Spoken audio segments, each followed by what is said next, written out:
Hare Krishna, Hare Krishna, Krishna Krishna. Srila പ്രഭുപാദിന്റെ ശിഷ്യനായിട്ടുള്ള സിദ്ധാന്ത പ്രഭുവിന്റെ പുസ്തകത്തിൽ നിന്ന് വായിച്ചൊരു കാര്യമാണ്. അപ്പം സിദ്ധാന്ത പ്രഭു മുതിർന്ന ഭക്തന്മാരും ശ്രീല പ്രഭുപാദും തമ്മിലുള്ള ആ ഒരു റിലേഷൻഷിപ്പ് ഇങ്ങനെ പറയാറുണ്ട്. അപ്പൊ അതില് ഒരു ഭക്തനാണ് രേവതി നന്ദൻ പ്രഭു. അപ്പൊ അദ്ദേഹവും ശ്രീല പ്രഭുപാദും തമ്മിലുള്ള ഒരു കൂടിക്കാഴ്ചയുടെ ഇതാണ് അവിടെ പറയുന്നത്. അപ്പൊ അദ്ദേഹം ഉത്തർപ്രദേശിലുണ്ടായിരുന്ന സമയത്തായിരുന്നു. അപ്പം ആ സമയത്ത് ഗീതാ പ്രസ് ഒരുപാട് ശ്രീല പ്രഭുപാദിന് അവിടെ താമസിക്കാനും ഒക്കെയുള്ള ഒരു സൗകര്യം ഒരുക്കി കൊടുത്തിരുന്നു ഗീതാ പ്രസ്. പക്ഷെ ഗീതാ പ്രസ് ഒരു മായാവാദം അല്ലെങ്കിൽ അവ്യക്തിഗതവാദത്തിനെ പിന്തുടരുന്നൊരു ഇതാണ്. പക്ഷെ പ്രഭുപാദിന് താമസിക്കാനും അവിടെ ക്ലാസ് കൊടുക്കാനും ഒക്കെയുള്ള ഒരു സൗകര്യം ഗീതാ പ്രസ് അപ്പോൾ ഒരുക്കി കൊടുത്തത്. അപ്പം പ്രഭുപാദ് പറഞ്ഞു, അവരിത്രയും നമുക്കുള്ള ഫെസിലിറ്റിയും ഇതും തരുന്നുണ്ടല്ലോ, നമ്മൾ ഇനി അവർക്കൊരു ഫീസ്റ്റ് കൊടുക്കാമെന്ന് പറഞ്ഞു. അങ്ങനെ എല്ലാരെയും ക്ഷണിക്കാൻ, ഗീതാ പ്രസ്സിലെ ആൾക്കാരെല്ലാം ക്ഷണിക്കാനായിട്ട് പറഞ്ഞു. അങ്ങനെ ഒരു ദിവസം ഇവരെല്ലാം ക്ഷണിച്ചു. അപ്പം ഫീസ്റ്റിന്റെ കാര്യം പ്രഭുപാദ് വന്ന് ചോദിച്ചു എന്തൊക്കെയാണ്. അപ്പം കുറെ ഐറ്റംസ് പറഞ്ഞു. അതിൽ ഒരെണ്ണം ആപ്പിൾ ചട്നി പറഞ്ഞു. അപ്പൊ പ്രഭുപാദ് പറഞ്ഞു അത് ചിലപ്പോൾ അവർക്ക് ഇഷ്ടപ്പെടത്തില്ല, നമ്മൾ ടൊമാറ്റോ അങ്ങനെ വല്ലതും അത് ഉണ്ടാക്കണം എന്ന് പറഞ്ഞു. പിന്നെ രേവതിനന്ദൻ പ്രഭു പറഞ്ഞു ഓൾറെഡി ആപ്പിൾ എല്ലാം വാങ്ങിക്കഴിഞ്ഞു എന്ന് പറഞ്ഞു. പിന്നെ പ്രഭുപാദ് ഓക്കെ എന്ന് പറഞ്ഞു, അത് ചെയ്യാമെന്ന് പറഞ്ഞു. എന്നിട്ട് ഇവരെല്ലാം വലിയ ഉത്സാഹത്തോടുകൂടി ഈ ഗീതാ പ്രസ്സിലെ ആൾക്കാരെല്ലാം വന്നു. അവര് പ്രഭുപാദിന്റെ ക്ലാസ് കേൾക്കാനായിട്ടിരുന്നു.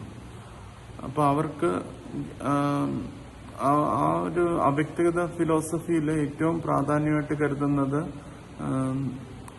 വേദാന്ത സൂത്രവും അതൊക്കെ കേൾക്കാനാണ് അവർക്ക് ഇഷ്ടം. അപ്പൊ അവരവിടെ വന്ന് ഉത്സാഹത്തോടുകൂടി ശ്രീല പ്രഭുപാദ് വേദാന്ത സൂത്രത്തെ കുറിച്ചൊക്കെ പറയുന്നത് എന്താണെന്ന് മനസ്സിലാക്കാൻ വേണ്ടി അവരവിടെ വന്നിരുന്നു. അപ്പൊ ആദ്യമേ ശ്രീല പ്രഭുപാദ് ലെക്ചർ തുടങ്ങി ആദ്യത്തെ ഒരു 15 മിനിറ്റ് പ്രഭുപാദ് ആത്മാവിനെ കുറിച്ചും ഇതൊക്കെയാണ് സംസാരിച്ചത്. അതിനുശേഷം പ്രഭുപാദ് പെട്ടെന്ന് ജയരാധ മാധവ് പാടാൻ തുടങ്ങി.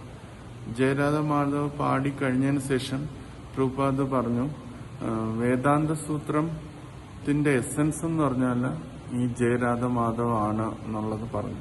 എന്നിട്ട് പ്രഭുപാദ് പറഞ്ഞു രാധാകൃഷ്ണന്മാര് വൃന്ദാവനത്തിലെ പ്ലഷർ ഗ്രൂവില് സന്തോഷിക്കുന്നു, അവരവിടെ സന്തോഷമായിട്ടിരിക്കുന്നു, ഇതാണ് വേദാന്ത സൂത്രത്തിന്റെ എസൻസ് എന്ന് ശ്രീല പ്രഭുപാദ് പറഞ്ഞു. ഇത് പറഞ്ഞതിന് ശേഷം പെട്ടെന്ന് ശ്രീല പ്രഭുപാദിന് ആ ഒരു റിമംബറൻസ്, രാധാ മാധവ് പറഞ്ഞുകൊണ്ടിരുന്ന ആ റിമംബറൻസിൽ പോവുകയും ഇമ്മീഡിയറ്റ്ലി പ്രഭുപാദ് സ്ട്രെയിറ്റ് ആയിട്ട് ഇരിക്കുകയും ചെയ്തു. പെട്ടെന്ന് കണ്ണുകൾ അടഞ്ഞ് പ്രഭുപാദ് ആ ഒരു ട്രാൻസിലേക്ക് പോവുകയും ചെയ്തു. ഡിവോട്ടീസ് കാണുമ്പോൾ ചെറിയൊരു ഷിവറിങ് പ്രഭുപാദിന്റെ ബോഡിയിൽ വരുന്നതായിട്ട് കണ്ടു. പക്ഷെ ഹോൾ സ്ട്രെയിറ്റ് ആയിട്ട് ഒന്നും മിണ്ടാതെ ഇരിക്കുകയാണ്. പിൻ ഡ്രോപ്പ് സൈലൻസ് ആയിരുന്നു എന്ന് പറയുന്നു. രവീന്ദ്രനാഥ പ്രഭു പറയുന്നു ചിലപ്പോൾ പ്രഭുപാദ് ലോങ് ആയിട്ട് ട്രാവൽ ചെയ്ത് കഴിഞ്ഞാൽ ചില സമയത്ത് ടയേർഡാവും. നല്ല ടയേർഡാവുമ്പം ക്ലാസ് എടുക്കാൻ വ്യാസാസനത്തിൽ ഇരിക്കുന്ന സമയത്ത് ചിലപ്പം പ്രഭുപാദ് ഇങ്ങനെ ഉറങ്ങിപ്പോകാറുണ്ട്. അല്ലെങ്കിൽ ഇവൻ ദോ ക്ലാസ് എടുക്കുന്ന സമയത്ത് പോലും ചിലപ്പോൾ പ്രഭുപാദ് ടയർഡ്നെസ് കാരണം ഉറങ്ങാറുണ്ട്.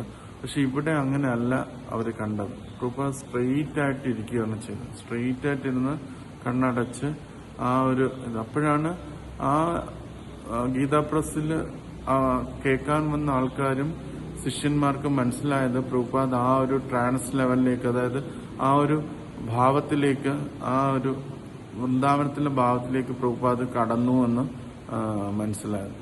പ്രഭുപാദ് കുറച്ച് മിനിറ്റുകൾ അങ്ങനെ പോയി. എല്ലാവരും പ്രഭുപാദിനെ തന്നെ നോക്കിയിരിക്കുകയാണ്.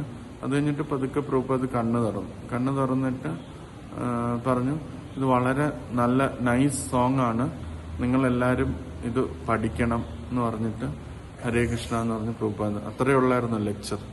അതിന് പ്രഭുപാദ് അവിടുന്ന് ഇറങ്ങിപ്പോയി.